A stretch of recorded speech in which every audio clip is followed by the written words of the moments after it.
Keeping items. Now would be an excellent time to silence your cell phones, please. You'll find cards on your seat.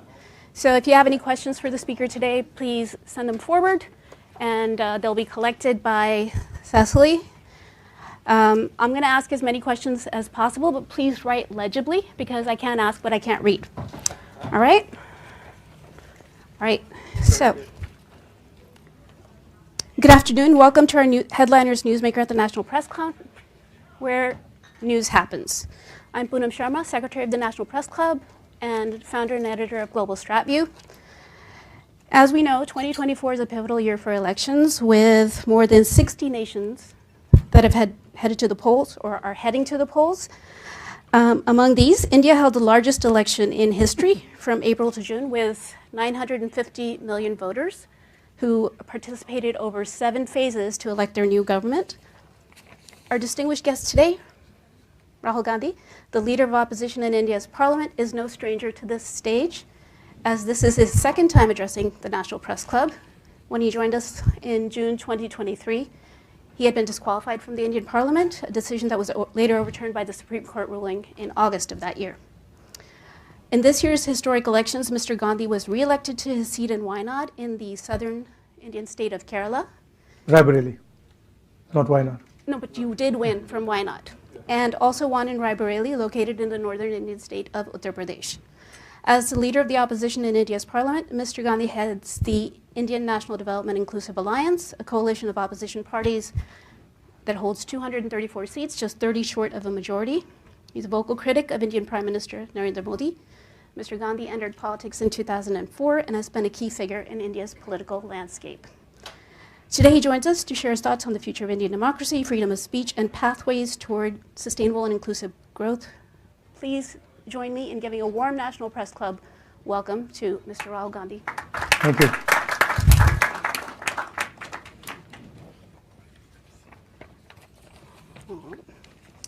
So, Mr. Gandhi, there has been a noticeable shift in public perception of you, from being seen as a reluctant politician, if I may, to someone who can confidently handle political debates and navigate complex political issues.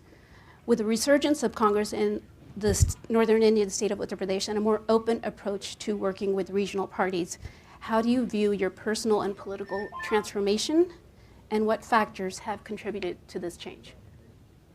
No, I wouldn't call it. I wouldn't call it a transformation. A journey?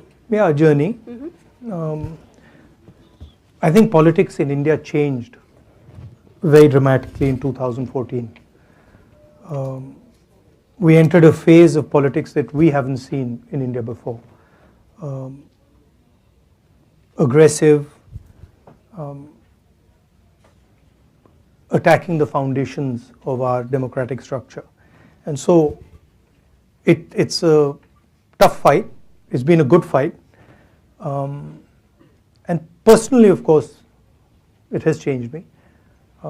I wouldn't have ever imagined, before 2014, if you had come to me and said, look, you walk across from Kanyakumari to Kashmir, I would have just laughed at you. And I would have said, that's ridiculous. Mm-hmm. But that was the only way left for the opposition in our country. Media was suppressed, institutions were controlled, agencies were attacking the opposition, governments were being overthrown, and we found that literally the only way was to go directly to the people of India. Okay. And that certainly changed me in fundamental ways. Right. So you've done 2 marches across India. One was the Bharat Jodo Yatra, and the other one was the Nyaya Yatra? So No, one march. One march, Yeah. okay. One was on foot. One was on foot. And the other was by car. So one went from South India all the way to Kashmir. Mm-hmm. That was by foot. That was 4,000 kilometers. And the other one was from Manipur, which, as you know, is burning, to Maharashtra. Right. You've already sort of answered this, but I still want to ask, what inspired you to take these journeys? Well, at one level, we were forced politically to take, because all the instruments that normally work in a democracy, they just were not working. And the media was not working, the courts were not working, nothing was working. And so we said, okay, let's go direct, and we went, and it worked. It worked beautifully. That was at the political level and at my work level. But at the individual private level, I always wanted to do it. I always wanted, since I was small, since I was young, I always had this idea that I must, at some point in my life, walk across my country and see what it's about. Well, what an experience, and what a marvelous thing to do. So as leader of the opposition in the Lok Sabha, how do you perceive your role evolving compared to your previous responsibilities? And what new challenges or opportunities do you foresee in this position?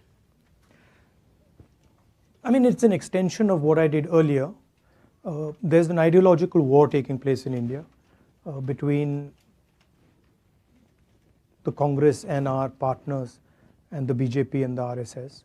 They are two completely different visions of India.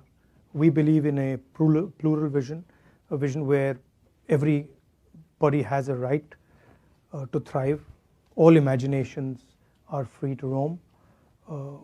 An India where you're not persecuted because of what religion you believe in, or what community you come from, or which language you speak, versus a much harsher, centralizing vision. And so that's the landscape, and then we fight on that landscape, defend India's institutions, defend the weaker sections in India, defend the lower castes, defend the tribals, minorities, defend poor people. And after the yatra, I feel try to become the voice of as many people as you can. So for that you have to go and understand what's going on. You have to go deep into sort of the agricultural world, the conflicts that are taking place there, into the financial system, into the tax system. So you have to, in a sense, go deep into it, talk to people, and then understand deeply what they're saying, and then transmit it. Right. So and at a broader level, provide a vision, India Alliance vision for the country, which is obviously going to be fundamentally different than the centralizing, monopolized vision that the BJP is presenting. Okay, so you touched upon a couple of points. You just mentioned finance and the tax system. You spoke this morning that 17 secretaries take all financial decisions to run the country. No, 70. 70, okay. I'm sorry, 70. Apparently, only 3 of them are Dalits, and only 1 is a member of the minority. Now, all of them are. Well, you've got the numbers wrong, but okay. But this is from the audience. Let's put it that 90% of India okay. Is either tribal, lower caste, or Dalit, right, or minority, and their participation in the governance of the country, in the various institutions of the country, in the media of the country is lacking. And so what we propose is a survey to make transparent the reality of how power is shared in India. The caste census. The caste census. Okay. But just to stay on the same topic, all the secretaries are from the administrative service, correct? Now, the US Treasury has economists, the UK Treasury recruits people separately with expertise in economic policy making. But the Indian Finance Ministry is the domain of IAS officers, of which very few understand finance. Will you professionalize the Finance Ministry, liberate it from IAS officers who criticize it, and appoint a Dalit scholar like B.R. Ambedkar as No, I Finance think that, look, the problem is much broader than that. Okay, the problem is about participation of weaker sections of lower castes, in particular Dalits, across the board, right? So I'll shock you by saying that if you were to look at the top 200 corporates in India, and you were to look at their management teams and you were to look at their CEOs, you wouldn't find anybody from the lower castes, right? You'd find only people from the upper castes. Same with the Indian media. If you look at media, you'd find that it's the preserve of upper castes.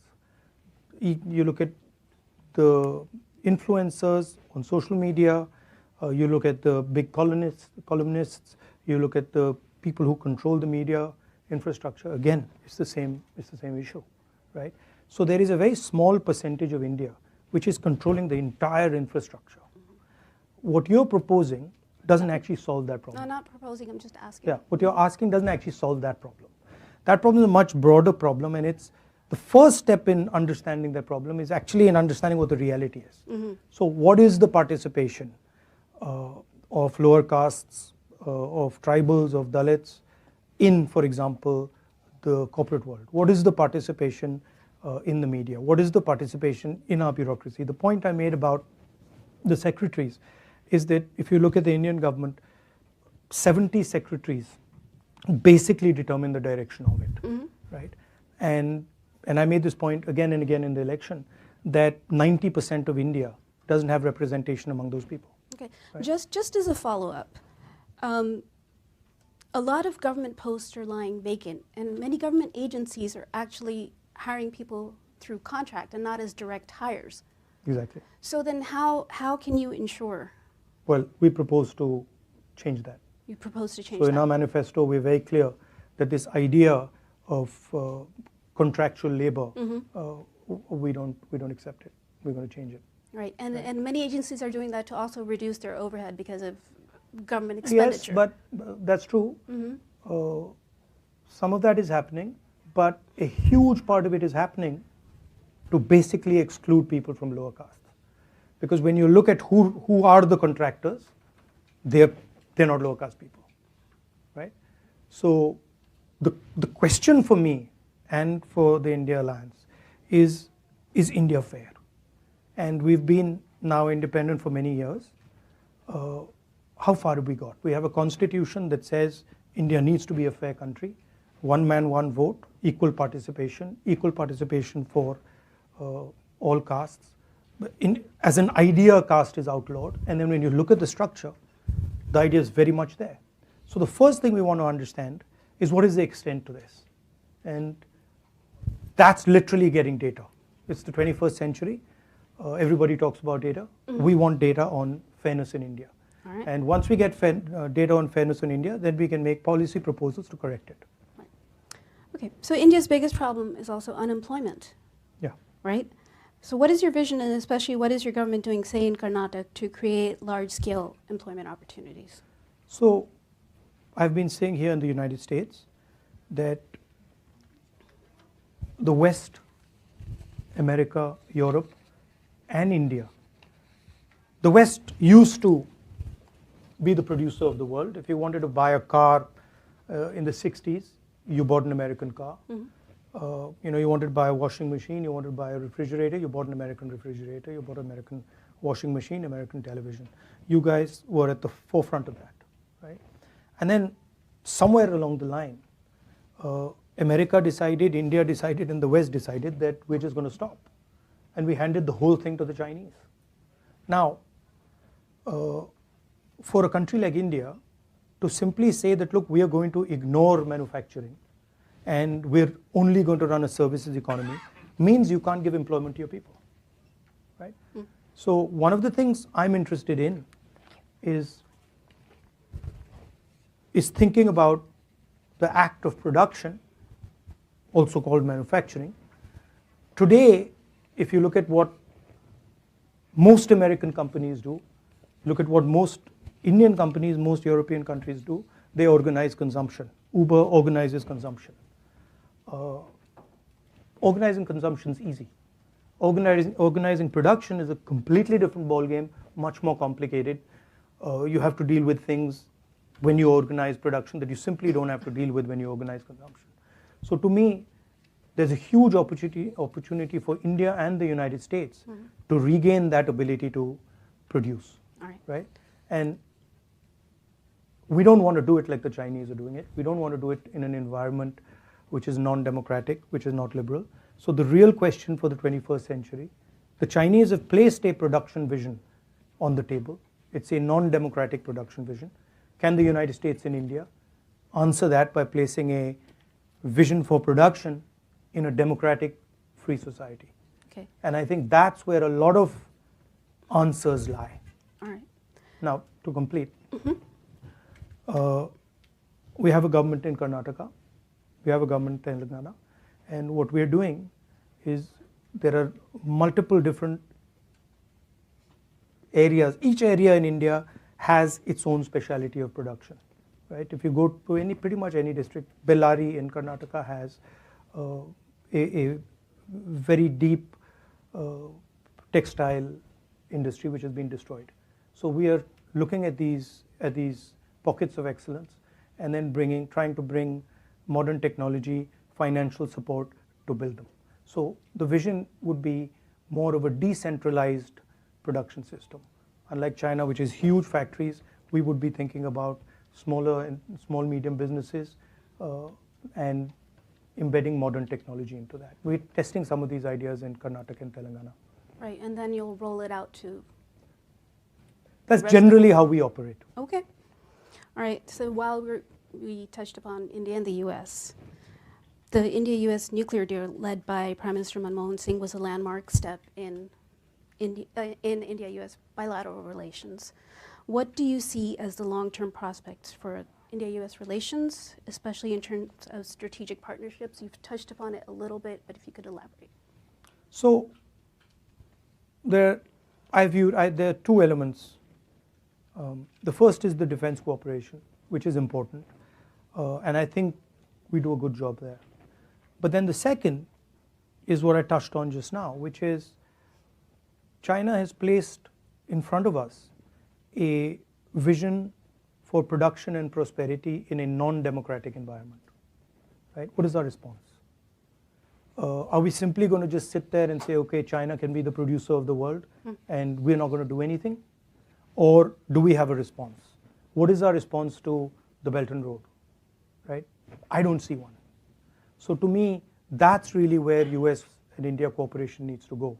How can we provide a democratic vision of production, of manufacturing that actually works to the rest of the world? And I think both countries bring different things to the table. And I think there's a huge opportunity there. Okay. So just staying on India and US, is there a political consensus within India on deepening strategic ties with the US? Yes, I mean, I don't see a big diversion. You know, I don't see Mr. Modi diverting very much from our approach with the US, and I don't see ourselves changing direction very much from what he's doing. So I see continuity there.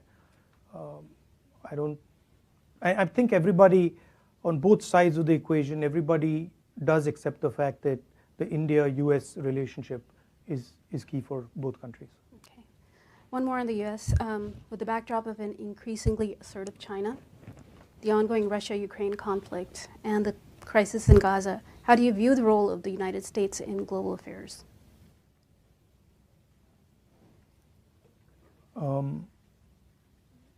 I think you're a very powerful democracy.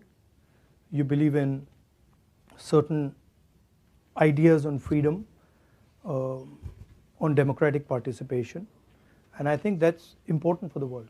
I don't like a world where democracy were to disappear, were to weaken, right? So I think there you have a very important role to play. But standing on this side, I see challenges coming that, frankly, you've not faced before. And I don't think it's going to be that easy. The central question is,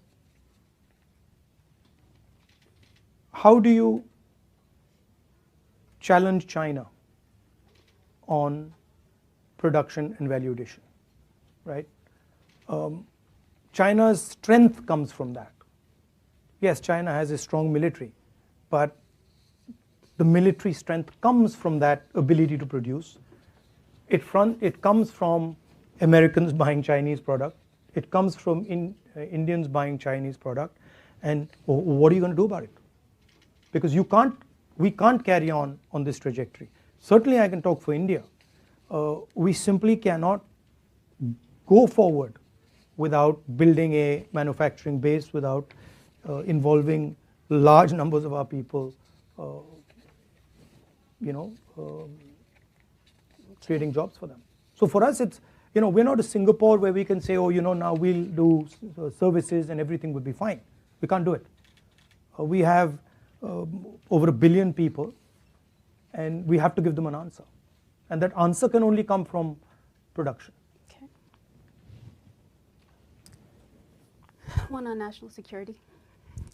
With India facing complex security challenges, particularly along its external borders, with 2 hostile nuclear-armed neighbors, as seen in incidents like Galwan in 2020, what's your perspective on ensuring a comprehensive national security policy? How should India navigate this volatile geopolitical environment? And you've spoken about very carefully. You've spoken about the Ladakh border without before. making too many mistakes. No, I think, look, the world is changing.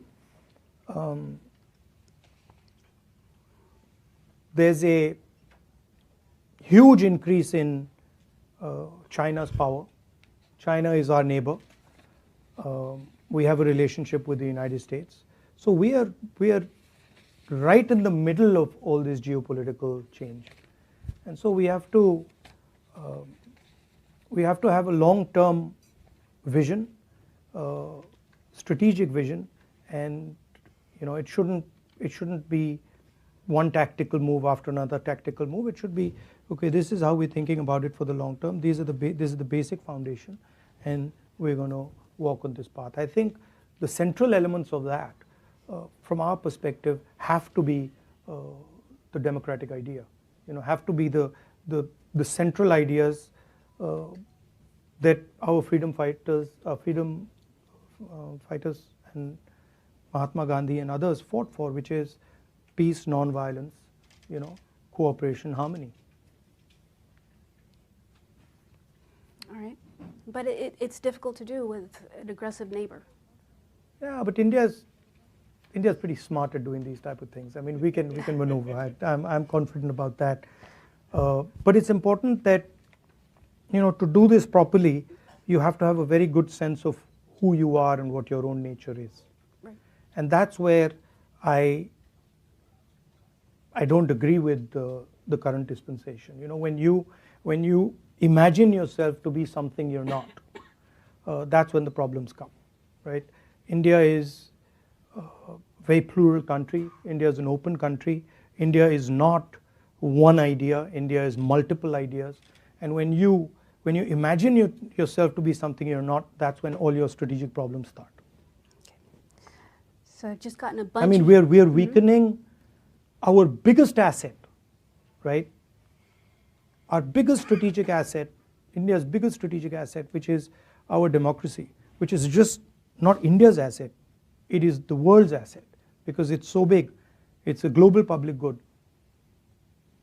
It's being attacked in India, right? And that is the foundation, that's the foundation of all our strategic imperatives.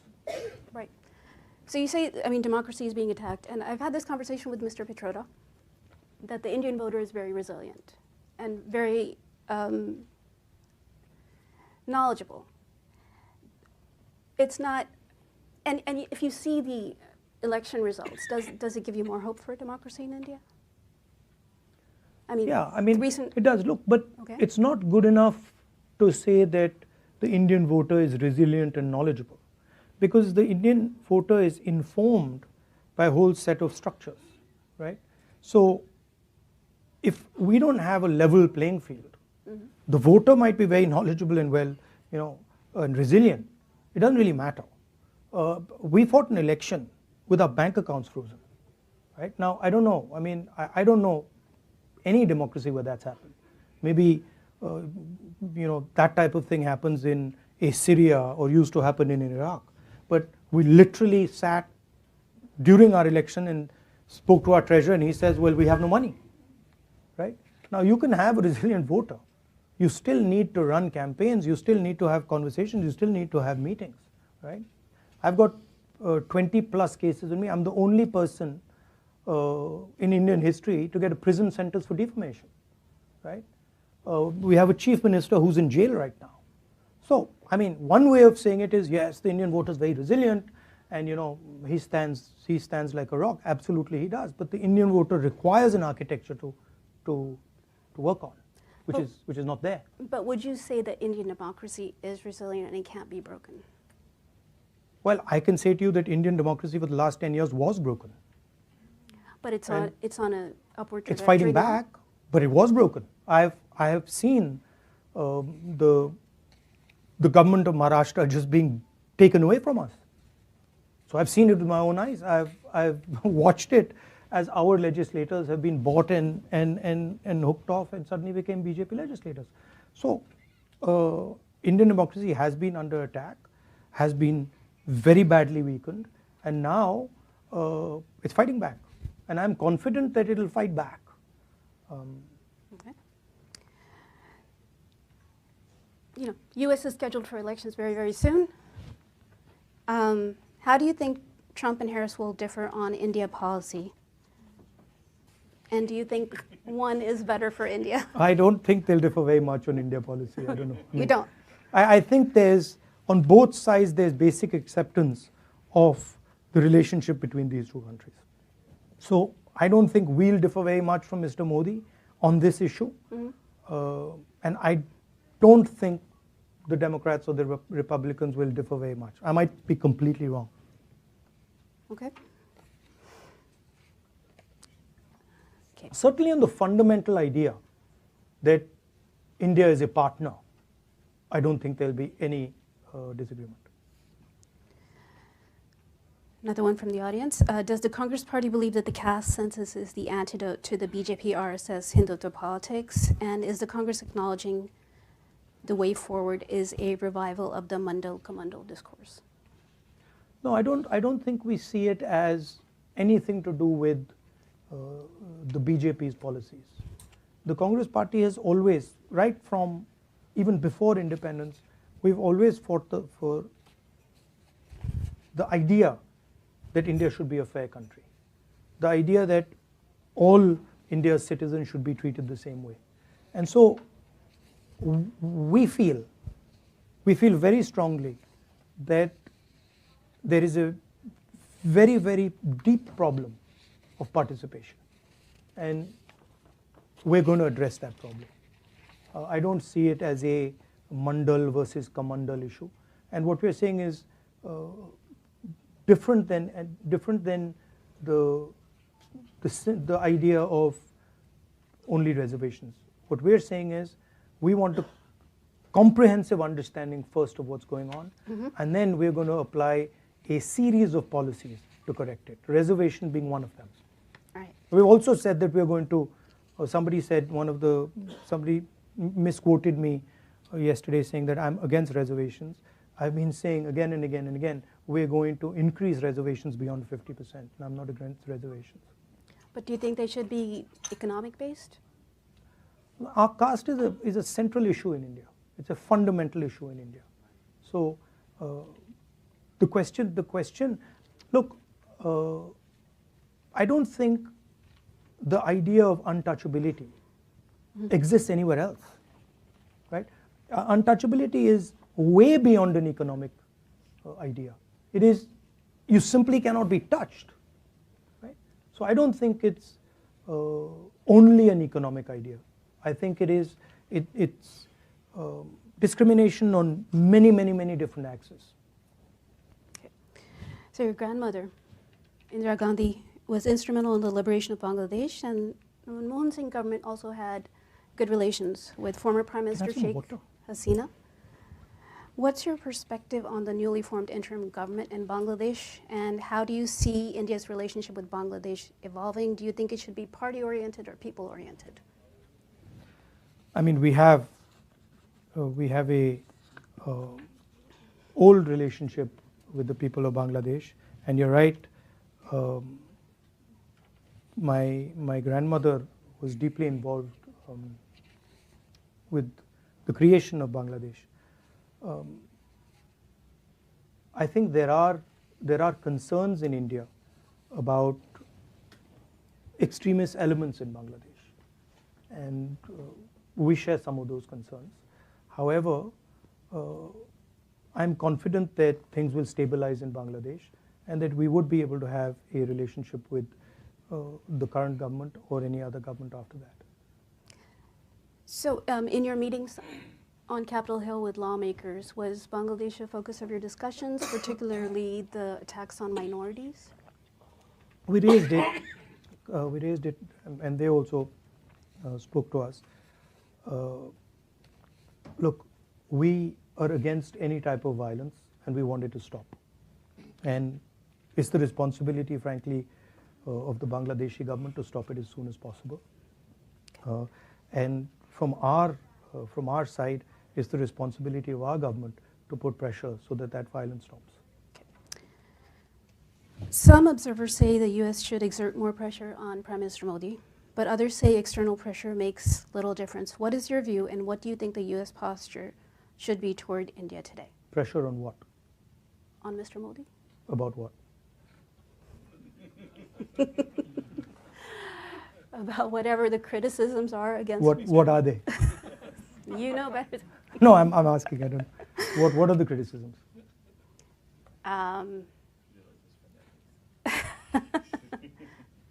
It's interesting you can't say it. I don't want to say it. Yeah, it's interesting you don't want to say it. Democratic. I mean, we're supposed to have a freewheeling, free press conversation, but you don't want to say it.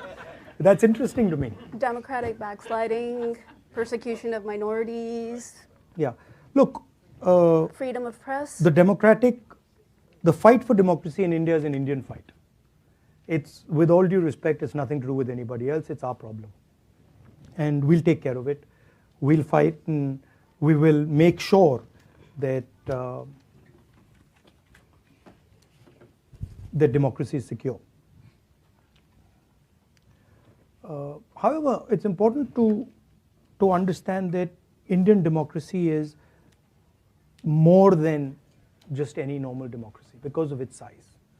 And if you're talking about a democratic vision of the world, then Indian democracy has a large space in that vision. So I think it's important that the world sees Indian democracy as an asset, not just for India but for the rest of the world. Advising the United States on how they should deal with Mr. Modi is not my preserve. It's not my space. All right. Yeah. Okay. So how do you see relations with Pakistan?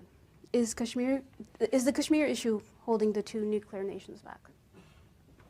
No, Pakistan's instigation of terrorism in our country is holding the two countries back. We are not going to accept Pakistan carrying out terror acts in our country.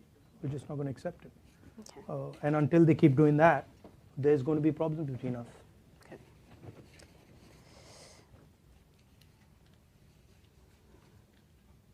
All right. I have a question from the audience, and they've requested कि आप हिंदी में जवाब दीजिए. ठीक है. ठीक है. सवाल मैं इंग्लिश में पूछती हूँ. What is your stand on the Supreme Court judgment on subcategorization of the SC/ST reservation? Experts say it is unconstitutional. इसके बारे में हमारी पार्टी में चर्चा चल रही है और हमने 2-3 ग्रुप्स बैठा रखे हैं जिस पे हमारी ये चर्चा चल रही है. अभी चर्चा जारी है. I'll translate in English just so that everybody understands. She asked me about a particular judgment given by the Supreme Court, and it's a relatively complex judgment, so we have a internal group that is discussing the judgment, and so I told her that discussion is ongoing. We are discussing with experts within the Dalit community and also within our party and other parties, so that's an ongoing discussion. Sorry, so many questions. Well, yeah. All right. Huh? I do, and I'm not going to be able to get to all of them, but I did want to ask one. So Prime Minister Indira Gandhi is often seen as a defining figure in global women's political leadership, setting a precedent for a strong, decisive leadership at a time when few women held such roles, particularly in dealing with hostile neighbors. Given her legacy, how do you view the current state of women's leadership in global and Indian politics? And what lessons can be drawn from her approach in managing complex geopolitical challenges? I generally think women are better in positions of leadership than men. That's my position. I think they tend to be more sensitive, tend to have a longer term perspective. And so the more women in politics, the more women in business, the better it is. Okay. And we've been pushing that along quite aggressively in the Congress party and also in our political system. We did the entire Panchayati Raj Act, gave reservations to women, and then we were pushing the idea of reservations for women in Vidhan Sabhas and Lok Sabhas. Okay. So I'm a believer. I'm glad to hear. India has been standing with Israel recently on the Middle East. This is from the audience. How would you change that? No, I think what happened on the 7th of October was absolutely wrong. But I also think what Israel did and is doing, bombing innocent civilians, killing women and children, is absolutely wrong and should not be allowed to continue. I'm against violence of any kind. And certainly the scale of violence that Israel is deploying, the way it's deploying that violence, I don't agree with it. Do you think under Modi... And I actually think it's harming Israel. It's harming Israel more than it's helping them. Do you think under Modi that India has managed the US-China competition well? Well, if you call having Chinese troops in 4,000 square kilometers of our territory handling something well, then maybe. We've got Chinese troops occupying land the size of Delhi in Ladakh. I think that's a disaster. Media doesn't like to write about it. How would America react if, a neighbor occupied 4,000 square kilometers of your territory? Would any president be able to get away with saying that he's handled that well? So I don't think Mr. Modi's handled China well at all. I think there's no reason Chinese troops should be sitting in our territory. Okay. So before I move on to the final question,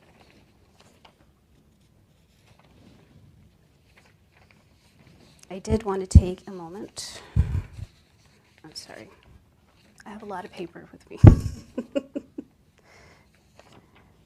right. I wanted to take a moment just to thank our headliners, co-chairs, Donna Lanwin-Leger, Laurie Russo, and Jed Judson. Also our tireless program manager, Cecily Scott Martin, and our executive director, Didi Asaji, for putting this event together. And it's now my honor to present you with your second National Press Club mug. So you have I was wondering what that was. So you have a matching set now. I've got two now. You've got a matching set, right? Okay.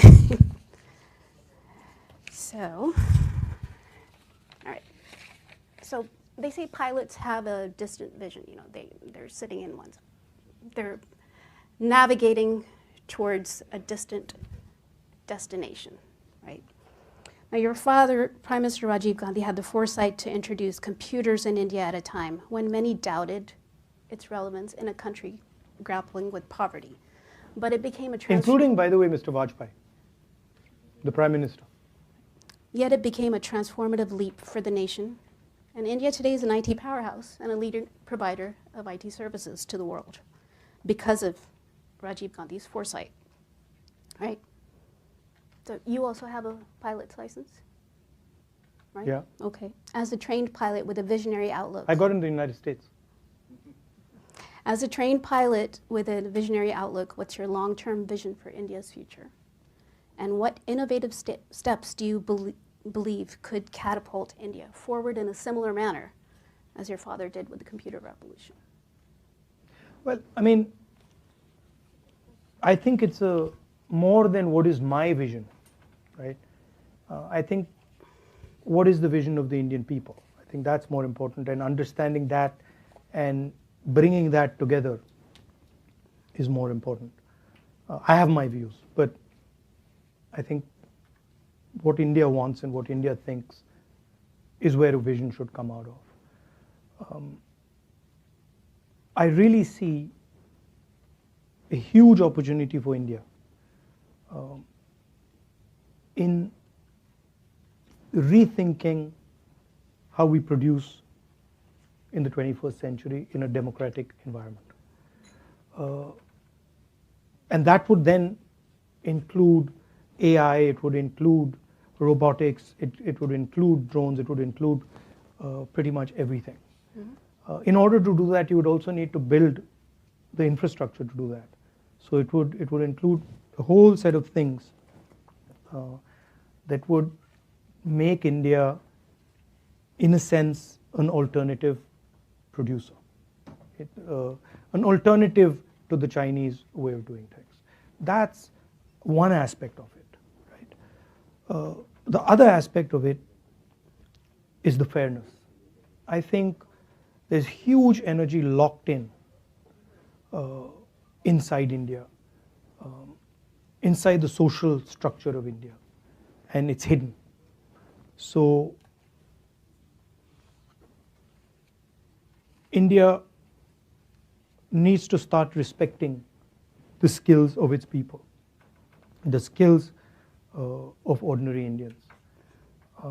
And we need to build a system that empowers them and links them to the banking system, provides them the technology to thrive. I think that for me is important. And the idea of caste, the idea of unfairness, the idea that you have two business people who control the entire Indian business system. The fact that you have, they own, Mr. Adani owns airports, ports, the agricultural system, silos, the defense industry, everything. This is causing a lot of damage to India's productivity. So thinking about these things and making India a fairer place. If you ask me how would you define success, if I could make India even slightly fairer, I would say I've been quite successful. And at another level, where I think we've been successful already, is fighting the idea of anger and hatred. The fact that our opposition, the RSS and the BJP, divide India, make one religion fight with another religion, spread hatred, spread anger, and providing an antidote to that.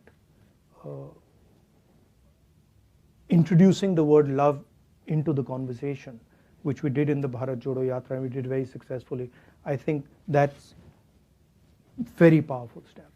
And so pushing that further, deepening that, ideas of respect, humility, affection for all religions, I think that is something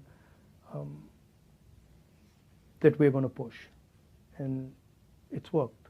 I mean, we can see even the effect on our Prime Minister was phenomenal. We are fighting the election and we are putting pressure on him, and we pulled out the Constitution. We used to earlier say that he's attacking the institutions, he's attacking the courts, he's attacking the media space, and somehow it was not connecting.